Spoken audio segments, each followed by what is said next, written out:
At first sight, you might think I'm standing in an ordinary suburban garden, but I'm not. This is the Ridgeway Trust for Endangered Cats, run by Pat Mansard. And you get a clue when you look a little closer at these extraordinary cages. She's built cages that are very special and which put the cats first, because these cats she's got are not domestic cats. These are wild cats, and they come from a dense forest in their natural habitat. So for them, it's important to have lots of branches and foliage, places to hide and climb. So it may be difficult for us to show them to you, but you must bear with us because Pat does put her cats first, and that's important. They need this kind of environment. So we'll do our best to show them to you by creeping around the cages and taking a very close look at the way these cats move and climb. I'm going to join Pat now. Hello, Pat. Hello. You've got some of my favourite cats here. I think the most beautiful of the small cats, the ocelot. How many have you got? We've got 6. And what are they, all males, females? What's the sex ratio? We've got 2 males and 4 females, and one of the females was one that we bred ourselves here. Not easy to breed because they have very small litters, don't they? Yes, they do. Only 1 or 2 in a litter. Yes, it's unusual, and of course that's why there's such slow breeding cats in the wild, aren't they? Well, yes, I mean, it doesn't help the recovery of the populations that they've got this slow reproductive rate. I don't know whether people realise this, but these ocelots, beautiful cats that they are, they do have to put up with quite a lot of recovery, don't they? Because I read somewhere that in 1 year, 140,000 of them were killed and the skins taken to North America to make coats, and it takes 15 of them to make one coat. Yes, that's right. So with 140,000 of them being knocked off each year for coats, and with the forests being reduced all the time, presumably they're not in too good a shape in the wild. No, they certainly aren't. Although they're one of the most common cats of all the South American cats. They're very widely distributed, yes. But thinner on the ground all the time. Yes, becoming more widely scattered. Yeah. And how wide is the range now in the wild? All from Mexico to the north of Argentina. Mm-hmm. They've gone now pretty well from North America, have they? From yes. United States. There are a few just hanging on in Texas. Yeah. People know domestic cats. How would you compare an ocelot with a domestic cat? I'd say they're 4 times bigger and 10 times stronger. So they're quite a handful. In fact, you don't handle them at all? No, we make a point of not handling them. They are wild animals, and we like them to stay as wild animals. They need dense cover, vegetation to hide in, trees to climb in, and generally they need a stimulating environment. Now, what were your aims when you set up the Ridgeway Trust for Endangered Cats? What did you set out to do? To try and arrest the decline in small cat populations. I was absolutely horrified at what was happening to them in the wild, and it seemed to be that nobody was doing very much about it. Yeah. I decided to set up this small captive breeding centre to try and help the populations to recover. And ultimately, our aim is one day to put cats that we've bred back into the wild. Have a look at that one. I can just see it from over here. See the beautiful white spots on the backs of its ears with the black ring around it, which make the backs of the ears look like a pair of large eyes. It's always fascinated me. Well, how do you think it functions? Do you think it's a signal for the kittens to follow the adults, or for one? That's what people generally say. That if you get down behind an ocelot in the position that a kitten would be following along, you can't see the ears. All you can see is the mum's backside. So no, I don't think that's right at all. It's much more likely that they're used for signalling to another cat frontally, when the backs of the ears are visible from the front. That is a warning. That means back off, or you're for it. The other markings of the ocelot that make it, of course, sadly so popular as a fur coat are these beautiful, they're not so much spots, they're sort of like the elongated spots, they're sort of blotches. Chains, blotches. Yes. Is there much variation in those? Yes. You never find 2 cats the same. Even in the same litter. You have completely different pattern of markings. So the spots on an ocelot are almost like fingerprints? Yes, especially on the forehead. That's how we tell one from another. And that's how they're registered in the stud book. Each one has its own little passport photo. Do they fight a lot? No, I mean, we find that we have a compatible pair that will settle down happily and live together, but this would not happen in the wild. You would have a male's territory, perhaps overlapping that of 3 females, and he would course through mating with each one in turn and go his own sweet way. They're definitely not social animals. No. What about vocalisation? Yeah, they are fairly vocal, but it's not a loud noise. What sort of noise? Can you do me an ocelot? Any other calls? They will often walk round just muttering to themselves under their breath, just for the hell of it, I think. Are you optimistic for the future? Yes, one has to be. It's what makes you carry on. Well, I hope you do carry on, Pat, and good luck with your work to increase the population of these beautiful cats. Thank you.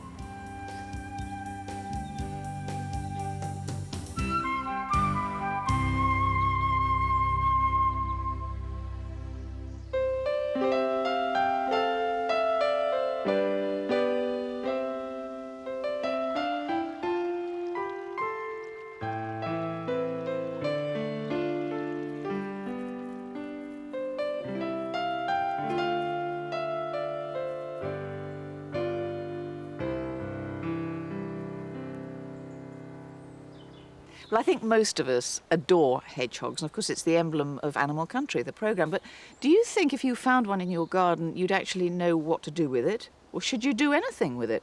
Well, one man who's been looking after hedgehogs for, 35 years? Yes.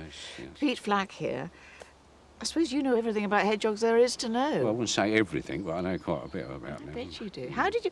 I think we ought to introduce Tom Thumb, who's... Why is he curled up and not playing? Well, see all the strange voices around. As a rule, he wouldn't take any notice of two voices, but more than two, they get a bit nervous, so they curl up. Well, we'll keep an eye on him as you tell us all about hedgehogs, and maybe he'll come out. Let me have a look at your hands. Yes, you can see it.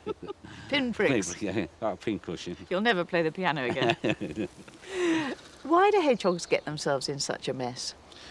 If you ever see a hedgehog out in the daylight, and it's still in the same position or near the same position in the next hour, you should always pick it up, put it somewhere warm and dark, and make contact with one of the hospitals. And the easiest way to know that, what most people do, is everyone can find the number of St Tiddlywinks. Yes. And if they phone that, Les Stocker is a friend of Animal Country. He'll put you right. Yeah, he will give you the telephone number to the nearest hospital near you. Right, St Tiggywinkles, isn't it? Yes. Yes. You said you very rarely see them, and then you said if you do see them, usually it means that they're in It's trouble. trouble, yes. Right, so they're quite private. Oh, yes. If they're 100% fit, you would never see them at all. You may hear them if you're out on a country walk at night. What do they sound like? They make a lot of noise moving. They make more noise than a badger moving through a wood. Sort of great crashing They're noises. crashing and leaves moving, twigs breaking. They're only that big.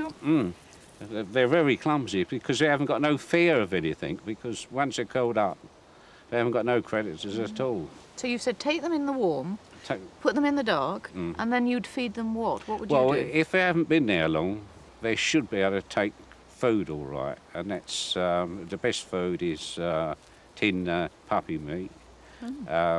If you haven't got glucose, you use ordinary sugar and a drop of water and make it into a mash. And if they will eat it, you can say that you will be able to let it out within 2 or 3 days yourself.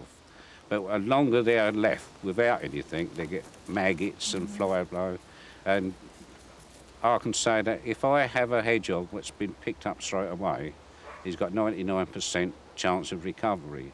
Oh, Tom Thumb's awake. He's awake. Good. We'll keep our voices down. I suppose I would do exactly the same thing if I hadn't met you, Pete, because I would think it's a wild animal. Don't, leave it be.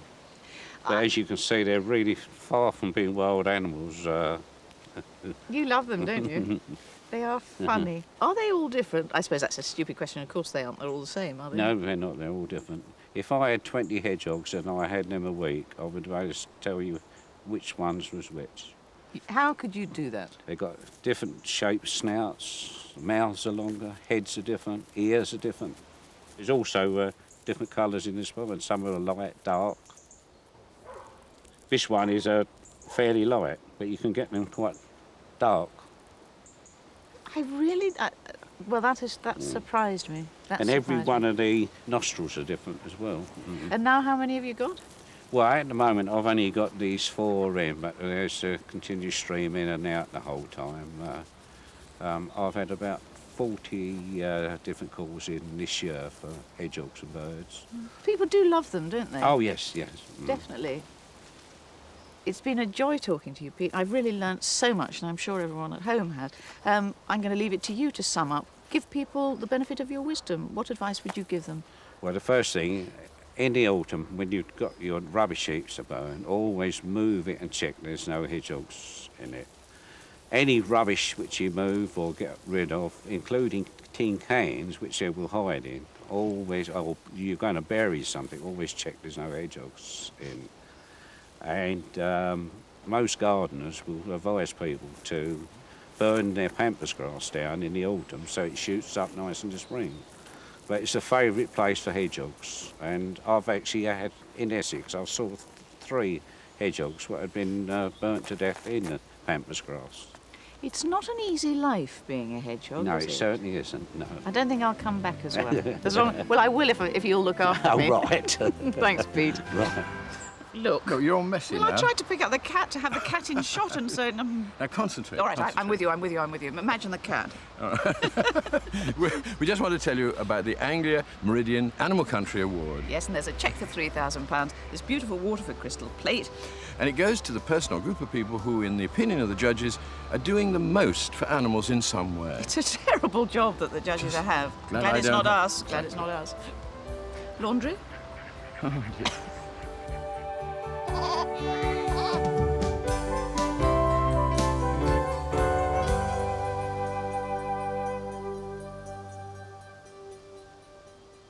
Pauline Grant has given up her house, her time, even her home comforts, all for her love of horses.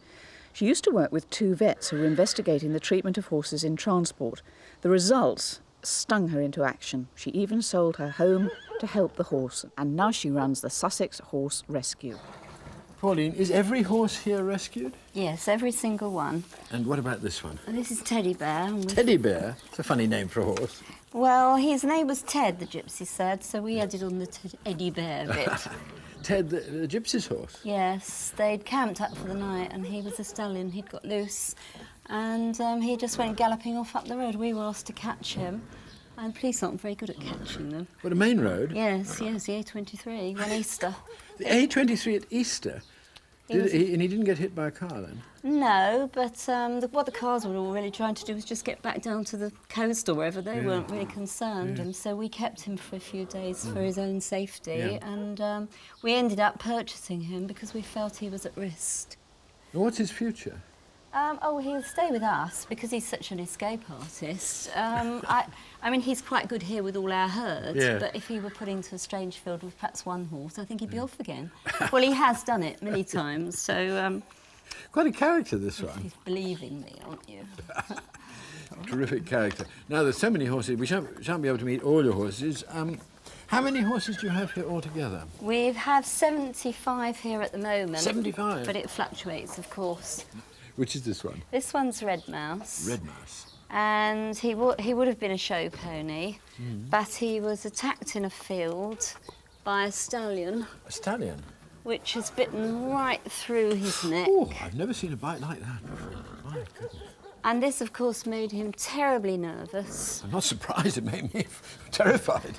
I mean, can he move his neck? Oh, yes, it doesn't seem to have affected him physically, but when we got him, he was frightfully nervous. Certainly wouldn't have been any good in the show ring. And also, the size he is, only a fairly light horse. person, and because of his nervousness, he wouldn't be safe to ride. So, I mean, really, his life was finished before it began, because he was only 2 when it happened. Shame. And So what's his future? Well, he'll stay with us, and we take sponsorships, and so he's sponsored. Well, sadly, Red Mouse isn't the only injured horse you've got here, because there's another one with a very bad leg, but rather a different kind of horse. He's a giant, isn't he? That's right, Goliath. Goliath, there you are. Now, this isn't really an injury, it's actually a disablement. He actually has a club foot. A giant horse with a club foot? My goodness, carrying all that weight. Well, that's right, he was obviously born like it. It's upset the whole alignment of his hip. And, of course, he's absolutely no further use for anything, really. He was the stallion when we got him, so we had to have him castrated. He has a problem that if he goes down in the wrong sort of place, he can't get up again. Just has to have a little bit of a hollow somewhere, and he's unable to get up. And since we've had him, we've had the fire brigade out 5 times. Fire brigade? It's to get him back up on his feet. What did they do? Well, I mean, they are slightly amazed by his size, I must admit. Once we had to have all the ropes and tackle over a tree and had to pull him up from a tree. Poor old thing. It's perfectly right if he keeps on the flat, so we've had to learn that he mustn't go into fields where there's any sort of slight dip or bank, because it's when he goes backwards, really. As he goes backwards, the clubfoot goes under him and he goes down, and it's perfectly right if it's flat ground, but he can't get up again. If on he's the in a slope. dip, That's right. And so you keep going. Do they get upset, the fire engine? No, they've been wonderful. They've fire been station. wonderful. But I mean, we've had out 2 fire engines. We've had the police. We actually even had the ambulance once because one of the firemen got damaged. You're a problem, you are. So, I mean, I'm frightened to ring up now because they say, oh, it's not Goliath again, is it? Well, he's worth it, isn't he? Yes, he has been. What a marvellous character. Does he eat you out of house and home? He does in the winter. In the summer, he'll live mostly on the grass, but in the winter, yes, he's a big chap to feed. What about the running costs? I mean, how do you pay for all Well, we fundraise all the time. We're actually open all during the summer months on Sundays. And we do outside events and really, well, all the usual ways of, any way there is of raising money, we're there. You don't only have horses, do you? You've also got some donkeys, and one of them been fascinating me. It's a most extraordinary donkey. The white one with those markings, those black markings. If you look at the black markings, you can see the remnant of the cross that is on most donkeys. Yes. And some of your other grey donkeys over there do have the black cross, which, of course, religious people say is the Christian cross marked on the donkey because Christ was supposed to have ridden on the donkey. Do you think that? I think it is the remnant of a cross, is it? Or is Yes, it my I imagination? think it is. No. And I find very much that's what people like to see. They really relate to the cross on them, you know. They say, oh, look, you know, it's got the cross on. Yeah. It's rather nice, and we do use them quite a bit at Christmas. We do 1 or 2 churches we take them to, and obviously we would take the sort of classic type donkey there rather than the spotted, because otherwise people look at it and think, well, is that a donkey? I imagine it's quite easy to find homes for donkeys, is it? Yes, it is, but we do only let them go in pairs because we feel they're herd animals and they're here in little herds, and so we wouldn't let one just go in somebody's garden. Or in You don't want a fields. solitary donkey? No. Well, thank you so much for talking to us, and it's really wonderful that somebody like yourself is taking so much trouble over horses which would otherwise, well, what would happen to them if it weren't for you? Have you any idea what would be their fate? No, I think we could do with a lot more sanctuaries.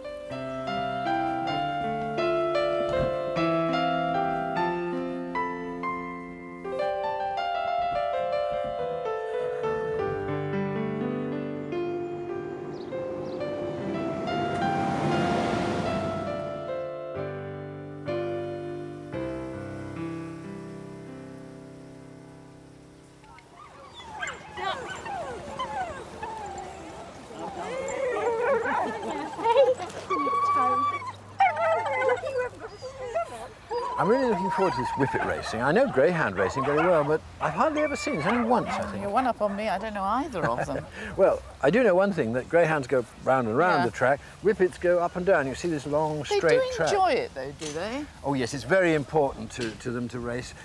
They need that kind of competitive exercise. They're very fast dogs. It's a bit like huskies, I suppose. You know, they're born to pull. Yeah, and these are born to race, and Well, they're here they getting ready go, now. look, here they They're just go. getting ready to put them in the My trap. first Whippet race.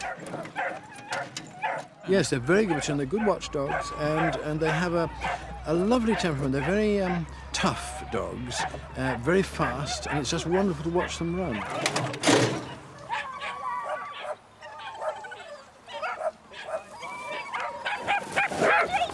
Carol and David Brown, nice to meet you. That was an exciting race. Did you have a dog in that one? Yes, we did. The troop dog, the one in the blue coat. What happened? I couldn't see who won in the end. He was last, unfortunately. Last? Oh, Yeah. I'm sorry. Never mind. You'll have another chance. Yes, yes. Yeah, he's got another race. Good.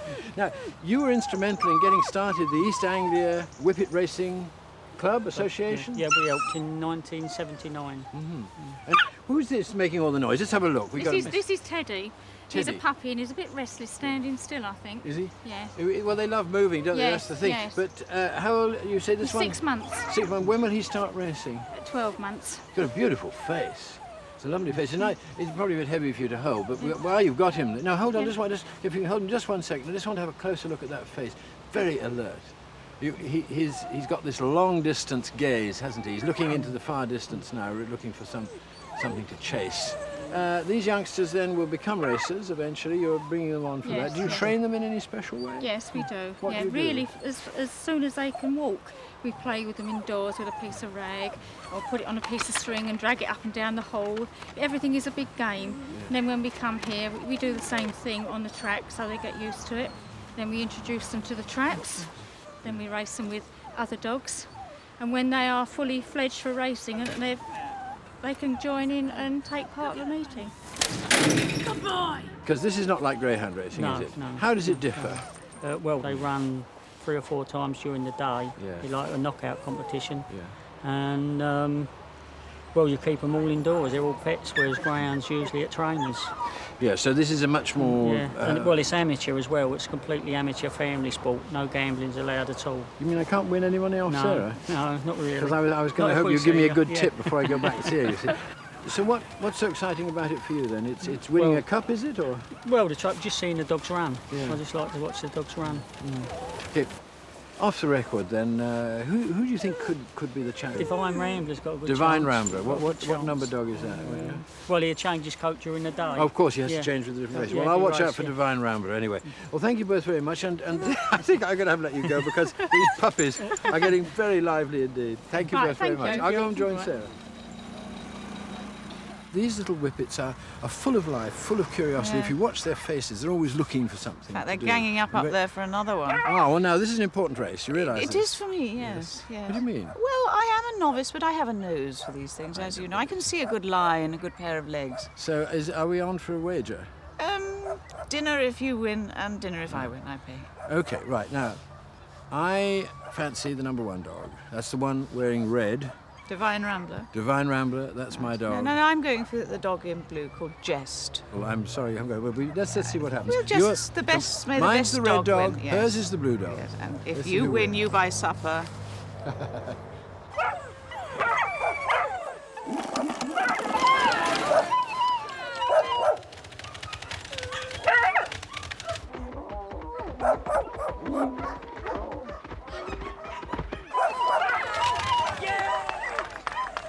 There we are. I'm running up my colours. Terribly childish and typically male.